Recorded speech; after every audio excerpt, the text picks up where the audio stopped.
나는 사랑이나 관계가 무엇인지 이해하지 못했어요. 그들이 미쳐가는 것을 보면서 그게 나를 사랑한다는 의미라고 생각했죠. 돌이켜보면 사람들이 나를 그렇게 대하도록 내버려 뒀던 거예요. 유튜브에 공개된 다큐멘터리 This is Paris에서 페리스 힐튼은 이렇게 말합니다. 파티광, 낭비벽 있는 재벌 2세 등으로만 여겨지던 그녀가 누구에게도 털어놓지 못한 내면의 상처는 물론 커리어의 열정적인 면모가 드러났는데요.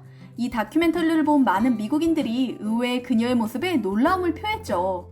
그런데 이 다큐멘터리가 나오기 몇 년 전 문제아로만 인식되던 페리스 힐튼의 이미지를 바꿔버린 한 한국인이 있었습니다. 당시 새로 론칭한 화장품 브랜드의 홍보를 위해 한국을 찾은 페리스 힐튼은 기자 미팅마저 지각해 빈축을 샀는데요. 이런 행동은 미국에서도 워낙 자주 보인 터라 새로운 일이 아니었죠. 그런데 그녀가 한 젊은 한국 남성과 인터뷰를 진행한 후 아시아 최고의 국가로 한국을 꼽을 정도로 한국에 흠뻑 빠져버립니다. 그 후로도 페리스 힐튼은 한국에 자주 방문하는데요. 그래서인지 앞서 소개해드린 다큐멘터리에서도 페리스 힐튼의 한국 방문 장면이 여러 번 등장합니다. 아시아 국가 중에서 거의 유일하게 등장한 나라였죠. 영상 속의 서울은 삭막한 도시가 아닌 따뜻하고 아름다운 이미지로 그려져 있는데요. 페리스 힐튼이 방한 때마다 어떤 인상을 받았는지 짐작할 수 있죠. 그리고 그녀가 한국에 대해 좋은 인상을 갖게 만든 사람이 바로 에릭남입니다. 에릭남은 인터뷰어로 워낙 유명하다 보니 잘 아실 듯한데요. 세계적인 모델 바바라 팔빈과 제이미 폭스, 미란다 커, 아만다 사이프리드 등 수많은 할리우드 스타들과 인터뷰를 진행했었죠. 그중 바바라 팔빈은 경호원들의 제지를 뚫고 에릭남의 번호를 따간 것으로 유명하며 제이미 폭스는 에릭남의 데뷔곡 천국의 문을 함께 부른 영상을 SNS에 올리기까지 했는데요. 미국의 국민 여동생 클로이 모레츠와는 인터뷰를 통해 만나 절친이 된 사이이기도 합니다. 이쯤 되면 대체 에릭남의 매력이 뭔지 궁금할 정도인데요. 오늘 영상에서는 에릭남의 인터뷰 방식과 미국의 대표 토크쇼 진행자로 유명한 앨런의 인터뷰를 비교해보겠습니다. 페리스 힐튼이 평소 좋아하는 컬러인 핑크색 카페트를 깔아둔 센스를 보인 에릭남은 단순히 그녀가 한국에 대해 뭘 알고 있는지 묻는 것이 아니라 페리스 힐튼이 관심을 가질 만한 주제로 대화를 시작하죠. 예를 들면 그녀가 좋아하는 색에서 그녀가 런칭한 화장품 브랜드 관련 내용을 끌어낸다거나 음악에 대한 애정을 페리스 힐튼이 참여할 예정이었던 DJ 페스티벌로 연관시키는 식으로요. 또한 그녀가 쉽게 대답할 수 있는 몸매 유지 비결 같은 질문을 던져 학창시절은 물론이고 일상생활을 어떤 식으로 보내고 있는지 답변을 끌어내는데요. 아이스하키를 한 적이 있다는 사실을 어디에서도 공개한 적 없던 페리스 힐튼은 스스로 이 사실을 고백하기도 하죠. 또한 힐튼가의 망나니로만 알려진 그녀의 사업가로서의 능력과 수완도 자연스럽게 부각해주는데요. 단순히 재벌 상속녀로만 알고 있던 사람들을 깜짝 놀라게 하는 그녀의 면모가 드러나죠. 새벽 3시에서 4시까지도 일하는 날이 많은 워커홀릭 페리스 힐튼이라니 영상을 보면서도 신기했는데요. 1년의 70%를 비행기에서 보내고 있지만 자신의 인생을 정말 사랑한다는 그녀의 눈빛에서 진정성이 느껴지는 것 같았습니다. 마지막으로 에릭남은 개인적인 삶의 영역인 사랑과 가족에 대해서도 묻습니다. 짧은 시간 동안 커리어와 개인적인 면모를 모두 아우르는 자연스럽고 훌륭한 인터뷰에 페리스 힐튼은 매우 만족스럽다는 표정을 짓는데요. 에릭남은 중간중간 남산타워 같은 서울의 명소를 설명해주는 것도 잊지 않습니다. 바쁜 일정에 그녀를 배려해 차를 타고 서울의 야경을 보며 인터뷰하는 방식에도 페리스 힐튼은 즐거워했고요. 특히 에릭남의 상대를 존중하는 태도에 반했는지 에릭남에게 커플샷까지 함께 찍자고 요청합니다. 통상적인 질문만 퍼붓는 미국 매체의 지루한 인터뷰에 틀에 박힌 답변만 하는 평상시 모습과는 무척 달랐죠. 이 영상에는 미국에서도 페리스 힐튼의 이런 모습을 담은 인터뷰는 찾아보기 힘들다는 댓글이 달릴 정도로 큰 반향을 불러일으켰습니다. 에릭남이 혹시 여자 스타들에게만 인기가 많은 건가 싶으실 텐데요. 그렇지 않습니다.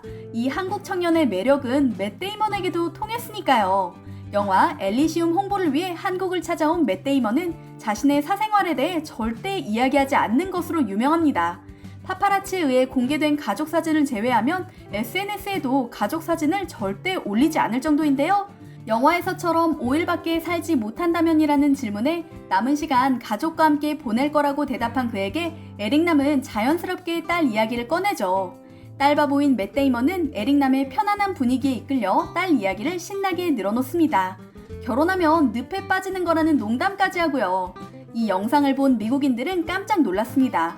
천하의 맷 데이먼이 가족 사진을 스스로 공개하고 딸 이야기까지 늘어놓다니 믿을 수 없다면서요. 반대로 미국의 유명 토크쇼 진행자 앨런도 맷 데이먼을 인터뷰했는데요.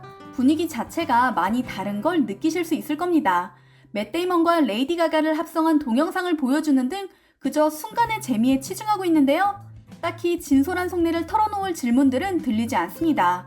맷 데이먼의 표정만 놓고 보면 먼 타국 땅에서 진행한 에릭남과의 인터뷰가 훨씬 더 편안해 보이죠.